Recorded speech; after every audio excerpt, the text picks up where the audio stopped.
আসসালামু আলাইকুম স্যার। নেটওয়ার্কের সমস্যার কারণে আসলে আমরা একটু কিছু করতে হয়েছে।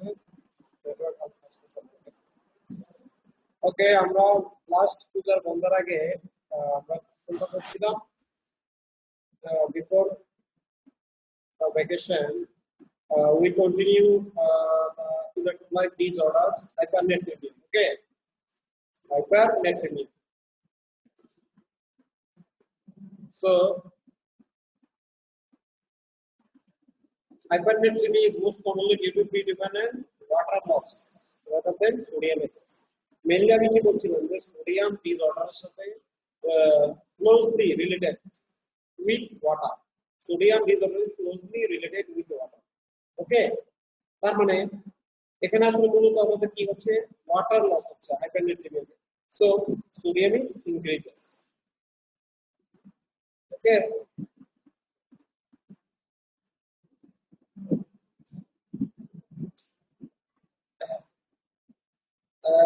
I already described these pictures before the vacation. You see here, net water loss increases serum osmolarity and serum sodium concentration. হ্যাঁ, যখন বডি থেকে ওয়াটার লস হয় তখন আমাদের বডিতে কি হয়? serum osmolarity বেড়ে যায়। কেন? due to increase serum sodium concentration. বডিতে serum sodium concentration বেড়ে যাওয়ার কারণে এই যে serum sodium concentration এটা যখন বেড়ে যায় তখন আলটিমেটলি কি হয়? আমাদের বডিতে অসমোলারিটিও বেড়ে যায়। যে serum osmolarity or osmolarity আমরা যেটাই বলি osmolarity is rises due to sodium concentration টা বেড়ে যায়, thereby stimulating both thrust and arginine vasopressin production to return the water balance to baseline. যেহেতু আমরা করতেছি কি hypernatremia, the hypernatremia mainly হচ্ছে কেন? due to losses of water from the body, so ultimately the osmolarity is rises. So all of you see here net water loss due to any cause.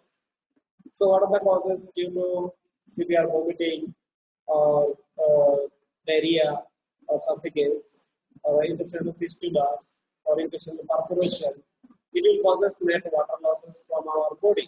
Okay, so ultimately sodium concentration is increases, and this sodium concentration increases causes increase osmolarity, and we know that when osmolarity rises, it will stimulate our trust center in our brain and also increases arginine vasopressin release.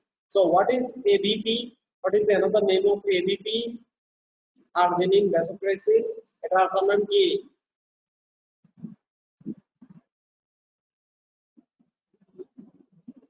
আমরা বলছিলাম যে এটার নাম কি? arginine vasopressin. হ্যাঁ, কেউ কথা বলে না কি? বন্ধের সময় কি সবাই সবকিছু ভুলে গেছো নাকি? পড়াশোনা করো নাই? হ্যাঁ, 81 09081 81 ADH antidiuretic hormone 12 09012. হ্যাঁ, ইসরাত জাহান। জি স্যার, জি স্যার। গুড, আমি তো মনে রাখতেছি কে কে আনসার দিতেছে আর কে দিতেছে না। ঠিক আছে, ওকে। এটা একটা নাম হচ্ছে ADH, antidiuretic hormone. Okay, so the main function of the ADH is increase water reabsorption from the collecting duct. Increase water reabsorption from the collecting duct of kidney. Okay, collecting duct of kidney. So ultimately decrease sodium concentration. কোথাকার? serum. Decrease serum sodium concentration. Okay, so আমাদের কি হয়েছিল? যখন net water loss ছিল, সোডিয়ামের কনসেন্ট্রেশনটা বেড়ে গিয়েছিল, তখন কি প্রয়োজন ছিল? we need to increase our body water content, so ultimately release it. In the another side, when osmolarity is increases, it will stimulate our trust center. It will stimulate our trust center. Okay, so when trust center is stimulated, okay, it will causes increase water intake. তোমার যখন পানির পিপাসা পায়, কেন পায়? কারণ তোমার বডিতে যদি কোনো কারণে ওয়াটারের লস হয়, মনে করো তুমি এক্সেসিভ সোয়েটিং, থার্স্ট তখন সেন্টারটা স্টিমুলেট হয়। হ্যাঁ রাস্তাটা স্টিমুলেটেড হয়, এবং তখনই আমরা কি করি যে পানি খাই, ওয়াটার ইনটেক করি। So ultimately osmolarity is decreases.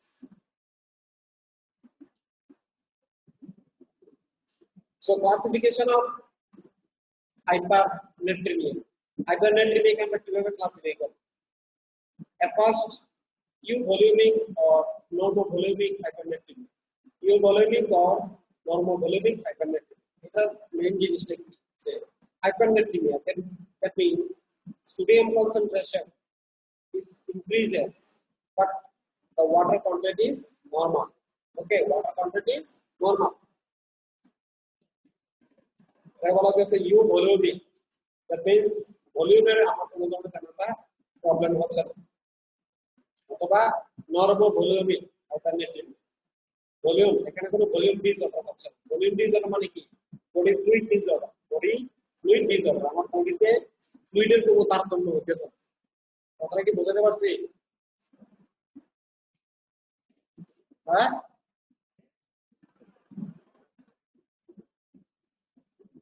So what are the কজের ভিতরে আমরা প্রথমে বলতে পারি diabetes insipidus, central or pituitary. Insipidus diabetes, cancer diabetes mellitus, তোমরা যখন পড়বা এটাকে বলা হয়তো হয় হচ্ছে টাইপ 2 ডায়াবেটিস, ঠিক আছে? আর হচ্ছে ডায়াবেটিস ইনসিপিটাস হলো টাইপ 1, যেটা জুভেনাইল ডায়াবেটিস, কিশোর বয়সে হয় ডায়াবেটিস ইনসিপিটাস। ওকে, এটা বিভিন্ন ভাবে হতে পারে। এটা হচ্ছে সেন্ট্রাল অর পিটুইটারি, হ্যাঁ, আর হচ্ছে নেফ্রোজেনিক। আসলে সেন্ট্রাল অর পিটুইটারি মানে কি? ডায়াবেটিস ইনসিপিটাস যেখানে হচ্ছে huge amount of water losses due to deficiency of antidiuretic hormone, due to deficiency of antidiuretic hormone। এখন ADH antidiuretic হরমোনটা কিভাবে ডেফিসিয়েন্সি হতে পারে? একটা হতে পারে আমার কি যে there is any defect in pituitary gland, কোনো কারণে যদি পিটুইটারি গ্ল্যান্ডে কোনো প্রবলেম থাকে, অ্যাট্রোফি থাকে, বা there is decreased blood supply in the, or there is ischemia in the pituitary region, it will causes ultimately decrease ADH release, antidiuretic hormone release। কোনো কারণে যদি তোমার পিটুইটারি গ্ল্যান্ড আক্রান্ত হয়, পিটুইটারি গ্ল্যান্ডে যদি রক্ত সংবহন কমে যায়, there is decrease release of antidiuretic hormone, এটাকে আমরা বলে হচ্ছে central or pituitary diabetes insipidus. তখন এডিএইচ রিলিজ যদি কমে যায়, আলটিমেটলি কি হবে? কালেক্টিং ডাক্টে ADH induced water reabsorption, ADH এর কারণে যে ওয়াটার রিঅ্যাবসর্পশনটা হয় সেটা কি হবে?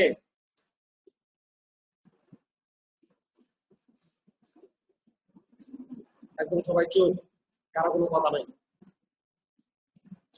ADH induced water reabsorption will be hampered or impaired due to deficiency of the ADH। তখন কি হবে? Huge amount of water is losses from kidney, প্রচুর পরিমাণে ওয়াটার কিডনির মাধ্যমে বের হয়ে যাবে।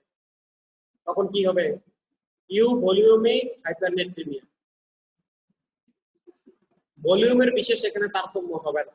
বডি ফ্লুইড ভলিউমের কি বিশেষ, there is no significant changes of body fluids in this type of hypernatremia, that means euvolemic hypernatremia। আরেকটা যেটা আছে সেটা হচ্ছে নেফ্রোজেনিক, সেটা হচ্ছে পিটুইটারি গ্ল্যান্ডে কোনো প্রবলেম নেই, there is no problem in the pituitary gland, ঠিক আছে? মানে posterior pituitary gland is intact, posterior pituitary gland কি intact, কোনো সমস্যা নেই। এখন posterior pituitary gland তো সমস্যা নাই, কিন্তু ADH তো রিলিজ হচ্ছে না, but these ADH cannot act properly into the collecting duct, collecting duct সে সঠিকভাবে কাজ করতে পারে। Why? Due to the tubules of the collecting duct is unresponsive to ADH। তার কারণ হচ্ছে এই যে কালেক্টিং ডাক্ট, সেটা কোথায় থাকে? কালেক্টিং ডাক্টটা রানাল টিউবুলসে, কোথায় থাকে? renal tubules হ্যাঁ, মানে নেফ্রন, যেটা আমরা যেটা বলি nephron, the functional unit of kidney, nephron, সেখানে তো থাকে কালেক্টিং ডাক্ট। ঠিক আছে, কালেক্টিং ডাক্টে এডিএইচ রিলিজ হচ্ছে, এটি ডাইরেক্ট হরমোন রিলিজ হচ্ছে, আমার পোস্টেরিয়র পিটুইটারি গ্ল্যান্ড থেকে এডিএইচ রিলিজ হচ্ছে, কিন্তু সে কাজ করতে পারবে না। কাজ যদি না করতে পারে, কেন পারবে না? মনে করো টিউবুলের যে রিসেপ্টর একুয়াপোরিন চ্যানেলটাকে সে ওপেন করে। The main function of the ADH is open the aquaporine channel, মানে পানির একটা কি আছে, তোমার চ্যানেল আছে, চ্যানেল গুলোকে সে খুলে দেয়, যার ফলে ওয়াটার রিঅ্যাবসর্ব হয়ে যায় সুন্দরভাবে। কিন্তু এইখানে কিন্তু কালেক্টিং ডাক্টে কিন্তু উইদাউট এডিএইচ, মনে করো কোনো কারণে অ্যান্টিডায়াবেটিক হরমোন নাই, বাট অ্যান্টিডায়াবেটিক হরমোন কাজ করতে পারতেছে, সেসব ক্ষেত্রে কিন্তু কখনোই নিজে নিজে সেখানে ওয়াটার রিঅ্যাবসর্পশন হবে না। Okay, so this is too much important. যে ডায়াবেটিস ইনসিপিডাস তোমাকে কোশ্চেন করা হবে, আচ্ছা এটা কত ধরনের আছে, তোমাকে বলতে হবে যে সেন্ট্রাল এবং আরেকটা কি নেফ্রোজেনিক। নেফ্রোজেনিক যেখানে হচ্ছে কিডনি ইজ আনরেসপন্সিভ টু এডিএইচ। আচ্ছা, এটা একটা কজ ফর নরমোভলিউমিক হাইপারনেট্রিমিয়া। নরমোভলিউমিক যে হাইপারনেট্রিমিয়াটা হচ্ছে, এটা ইম্পর্টেন্ট কজ হচ্ছে ডায়াবেটিস ইনসিপিডাস। আর কি হতে পারে?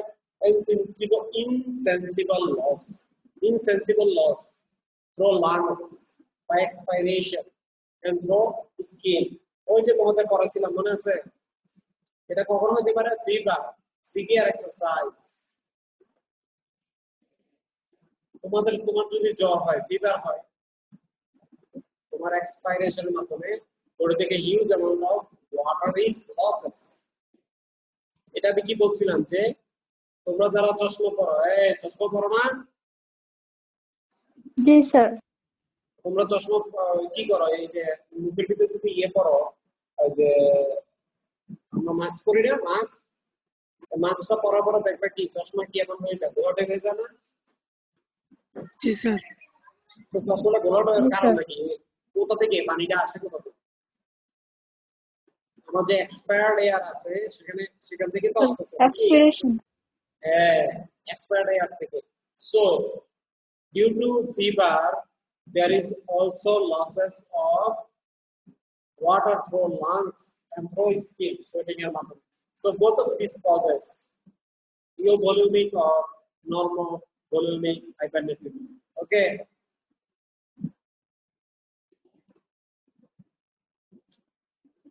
জি স্যার। তারপর হচ্ছে দেখো হাইপারভলিউমিক হাইপারনেট্রিমিয়া। এই যে হাইপারনেট্রিমিয়াটা, এটা হচ্ছে হাইপারভলিউমিক হাইপারনেট্রিমিয়া, মানে এখানে ওয়াটার বডির ফ্লুইডও বেশি থাকে, সোডিয়ামের কনসেন্ট্রেশনও বেশি থাকে। কথাটা বুঝতে পারছি? এবার বলা যায় যে hypertonic expansion. Another name is hypertonic expansion.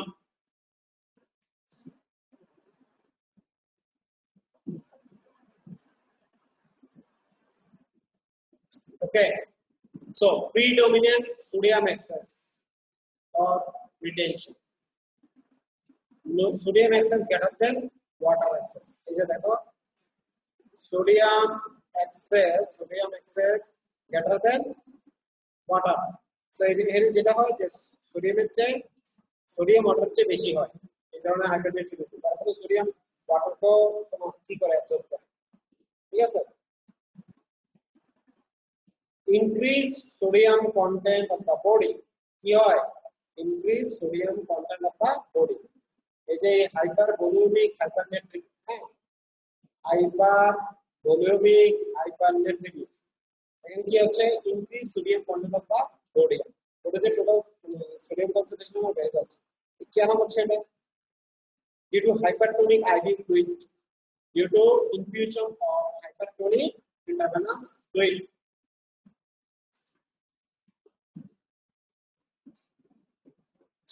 যেমন হাইপারটোনিক স্যালাইন, হাইপারভলিউমিক হাইপারনেট্রিক, এটা মনে রাখতে হবে।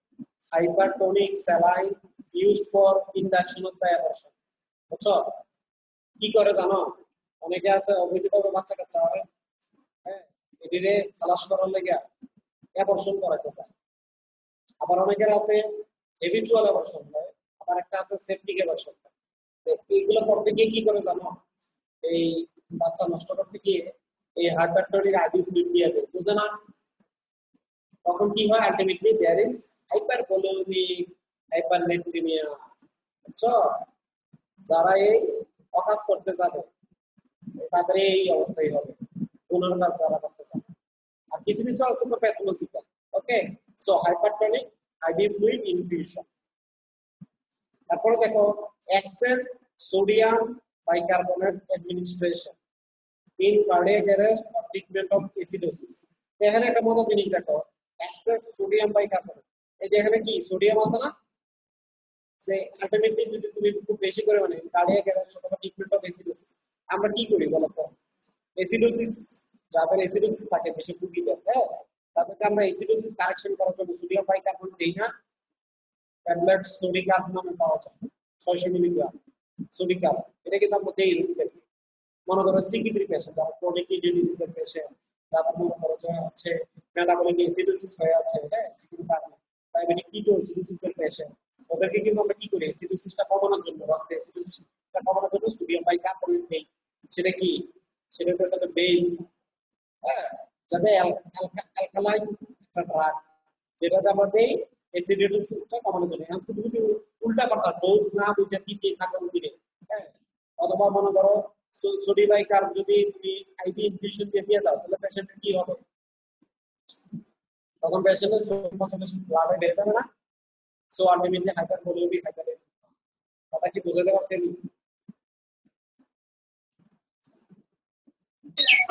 জি স্যার। ওকে, তারপর দেখো injection of large amount of sodium. Injection of large amount of sodium, কোনো কারণে যদি তুমি সোডিয়াম বেশি খেয়ে গেল, সেটা কিভাবে হতে পারে? Injection of large amounts of sodium. Accident of salt injection, বিশেষ করে in infants following excessive dietary salt consumption. In infants following excessive dietary salt consumption, বাচ্চাদের ক্ষেত্রে বেশি পরিমাণে যদি কোনো বাচ্চা সল্ট খেয়ে ফেলে, এটা আরেকটা কারণ হতে পারে। লার্জ অ্যামাউন্ট অফ সোডিয়াম, তুমি যদি সাগরে গোসল করতে গেছো, সাঁতার তো পারো না, আর দূরে গিয়া জল কেলি খেলতে গেছো, জল কেলি বুঝো? পানি নিয়ে এমনি খেলাধুলা করা, ঠিক আছে? এই জল কেলি খেলতে খেলতে সাগরে তুমি ডুবে গেছো, তখন কি the salinity of sea water is very high, তখন তুমি বেশি অনেক উচ্চ পরিমাণে ওই সাগরের পানি খাইবা, জল কেলি করতে গিয়ে, বাস তোমার হাইপার ভলিউমিক হাইপারনেট্রিমিয়া হয়ে যাবে, যদি বাইচা ফিরে আসতে পারো। যেহেতু যারা সাঁতার জানো না, সাগরে গিয়ে জল কেলি খেলতে যায়, তাও কখন জোয়ার এখন বাটনি করে, কখন বেশি সমস্যা? জোয়ারের সময় না বাটার সময়? জানো? জানো ভাটা, যখন ভাটা হয় তখন সমস্যা, সাগর নামা নিষেধ। সো আমরা দেখো আমাদের প্র্যাকটিক্যাল লাইফ থেকে we can learn our acid base body fluid balance and the disorder. We can easily the electrolyte disorder, learn the electrolyte disorder through our practical life. মানে আমরা আমাদের বাস্তব জীবন থেকে কি দেখতে পারি, বুঝতে পারি যে আসলে কিভাবে কি হচ্ছে এই ধরনের ইলেকট্রোলাইট ডিসঅর্ডার গুলো হচ্ছে। আমি কিন্তু একটা সুন্দর এক্সাম্পল তোমাদের দিয়ে দিচ্ছি। তারপর দেখো প্রাইমারি হাইপার অ্যান্ডোস্টেরনিজম। প্রাইমারি হাইপার অ্যান্ডোস্টেরনিজম কথাটার অর্থটা কি? এই কথাটার অর্থ হচ্ছে যে মনে করো অ্যাড্রেনাল গ্ল্যান্ড, সেই অ্যাড্রেনাল গ্ল্যান্ডে একটা টিউমার আছে, হ্যাঁ, টিউমার থাকলে কি হবে? বেশি বেশি অ্যান্ডোস্টেরন রিলিজ হবে না? এটাকে বলা হয় প্রাইমারি হাইপার অ্যান্ডোস্টেরনিজম, মানে অ্যাড্রেনাল গ্ল্যান্ডের সমস্যা। সেকেন্ডারি না, প্রাইমারি মানে প্রাইমারি অর্গানের সমস্যা। অ্যান্ডোস্টেরন যেখান থেকে রিলিজ হয়, aldosterone releases from adrenal gland অথবা suprarenal gland, the gland situated in the upper pole of the both kidney. দুই কিডনির উপরে পিরামিড শেপ দুইটা গ্ল্যান্ড থাকে না, এটা কি বলে? Adrenal gland. এই অ্যাড্রেনাল গ্ল্যান্ডের ভিতরে অনেকগুলো লেয়ার আছে, জোনা গ্লোমেরুলাস, জোনা ভেসিকুলাটা, জোনা রেটিকুলাস, সেখান থেকে রিলিজ হয় অ্যালডোস্টেরন। এখন কোনো কারণে যদি এই অ্যালডোস্টেরন বেশি পরিমাণে রিলিজ হয়, এই many cause the aldosterone release increases, it will causes hypervolemic hypernatremia. Due to the function of the aldosterone is increases water and sodium. So sodium and water retention from proximal convoluted tubule and also from the collecting duct. দুইটা জায়গা থাকে proximal convoluted tube। আচ্ছা, তাহলে আমরা যেটা পড়ছি সেটা হচ্ছে এই যে প্রথমে হাইপারনেট্রিমিয়া, তারপর হচ্ছে এটা যে কিভাবে হচ্ছে সেটা ক্লাসিফিকেশন, ইউভলিউমিক অর নন ইউভলিউমিক হাইপারনেট্রিমিয়া। হ্যাঁ, ক্লাসিফিকেশন আমরা করে নিয়েছি ইউভলিউমিক অর নন ভলিউমিক হাইপারনেট্রিমিয়া। তারপর হচ্ছে হাইপারভলিউমিক হাইপারনেট্রিমিয়া। আমরা প্রত্যেকটা কথা তাহলে ইউভলিউমিক বললাম, হাইপারভলিউমিক হাইপারনেট্রিমিয়া সেটা বললাম। ওকে, এখন বাকি আছে কি হাইপোভলিউমিক হাইপারনেট্রিমিয়া। মানে কি there is losses of water is more than the sodium. So এটা এখানে বলা আছে যে predominant water depletion, এখানে যেটা হবে সেটা হচ্ছে হাইপোভলিউমিক হাইপারনেট্রিমিয়া। ভলিউমের পরিমাণ বডিতে কমে যাবে এবং সোডিয়াম কনসেন্ট্রেশন বেড়ে যাবে এবং একই বাড়বে। দেখো প্লাজমা অসমোলারিটি ইজ হাই, সেটা কত থাকবে? Plasma osmolarity high, more than 295 milliosmol per liter, more than 295, 295, more than 295 milliosmol per liter। Okay, এবং এখানে water deficit is more than sodium deficit. ওয়াটারের যে ডেফিসিটটা, হ্যাঁ, সেটা more than the sodium deficit. It is caused by the renal or extrarenal loss of hypertonic fluid leading to dehydration. এটা mainly হয় হচ্ছে রেনাল অথবা এক্সট্রারেনাল কজ। যদি কোনো কারণে বডি থেকে কিডনির মাধ্যমে অথবা কিডনি ছাড়া অন্য কোনো কারণে ওয়াটার যদি লস হয়, সেটা আমাদের কি করবে? হাইপোভলিউমিক হাইপারনেট্রিমিয়া। সবাইকে বুঝতে পারছি? হাইপোভলিউমিক হাইপারনেট্রিমিয়া না, আমরা কষ্টটা দেখি। জি স্যার। প্রথম হচ্ছে রেনাল লস অফ, এই যে এটা তো বললাম। হ্যাঁ, তারপর আমি যেটা বলতে পারি সেটা হচ্ছে renal loss of water. Okay, renal loss of water.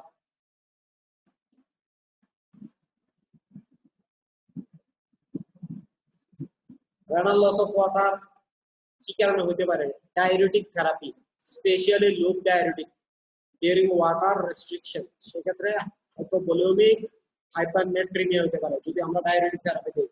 Specially loop diuretic during water restriction, পানিও খাইতেছে না, হ্যাঁ, খাবার দিয়ে আমরা ডায়ুরেটিকও দিতেছি, তাহলে কি হবে? Huge amount of the water is lost and the sodium concentration is rises. Osmotic diuresis and post-obstructive diuresis. Osmotic diuresis and post-obstructive diuresis. এটা কেন হতে পারে? ডায়াবেটিস মেলাইটাস এবং মেরিটাল ইনফিউশন, সেখানেও হাইপোভলিউমিক হাইপারনেট্রিমিয়া হতে পারে। কারণ কি? ডায়াবেটিস মেলাইটাসে huge amount of the glycosuria হয়, তারপর হাইপারঅসমোলার নন কিনেটিক কোমা হয়। এটা কি অসমোটিক্যালি একটি পার্টিকেল, গ্লুকোজ ইজ এ অসমোটিক্যালি একটি পার্টিকেল। সো এটা যখন লস হয় ইউরিন দিয়ে, এটার সাথে কাকে নিয়ে যায়? ওয়াটারকে নিয়ে যায়, ঠিক আছে? So water is lost. Mannitol, mannitol এটা কি? This is a osmotic diuresis. We give it in case of the cerebral oedema. কারো যদি শক হয়, স্ট্রোক হয়, মানে সেরিব্রোভাস্কুলার ডিসঅর্ডার, মানে স্ট্রোক, হেমোরেজিক স্ট্রোক যদি হয়, মানে কি ব্রেনের ভিতরে কোনো আর্টারি রাপচার হয়ে যদি অনেক পরিমাণে ব্লিডিং হয়, হ্যাঁ, সেক্ষেত্রে আমরা কি দিই? যে ব্লিডিং হয়ে যে ইডিমা হয়ে গেছে না সেরিব্রালে, সেরিব্রাল হেমিস্ফিয়ারে বা সেরিব্রাল কর্টেক্সে, সেটা কমানোর জন্য আমরা কি দিই? অসমোটিক ডায়ুরেটিক্স দিই, যেমন মেনিটল। একটা উদাহরণ হচ্ছে মেনিটল। এটা দিলে কি হয় জানো? যদি সঠিক ডোজে না দেওয়া হয়, তখন ওই পেশেন্টের কি হবে? ওয়াটার বেশি পরিমাণে লস হবে এবং হাইপোভলিউমিক হাইপারনেট্রিমিয়া। External loss of water. This is occurs due to certain diarrheal state and vomiting. Colonic diarrhea in children without adequate food replacement. এটা হওয়ার মূল একটা কারণ হচ্ছে কি? যদি certain diarrheal states and vomiting, কিছু কিছু এমন কিছু ডায়রিয়া আছে এবং ভমিটিং আছে, যেখানে কি হয়? ইলেকট্রোলাইটের চেয়ে বেশি পরিমাণে লস হইতেছে ওয়াটার, মানে extra renal loss of water. আমরা এটা বলে দিয়েছি যে extra renal loss of water, এই যে দেখেন extra renal loss of water. So ultimately hypovolaemic hypernatraemia. Okay, so এটাই হচ্ছে তোমাদের নেক্সট ক্লাসের পড়া। আমি যা যা পড়াইছি এগুলো আমি নেক্সট ক্লাসে পড়াবো, ঠিক আছে? কি বলছি? যা পড়াইছেন তা নেক্সট ক্লাসে পড়াবেন স্যার। হ্যাঁ, 09055 মনে থাকবে তো? 55 ইনশাআল্লাহ স্যার। 09055 জি স্যার, ইনশাআল্লাহ। করবো একটু, হ্যাঁ সবগুলো সুন্দরভাবে করে আসবে, কোনো কিছু বাদ না থাকে। 09082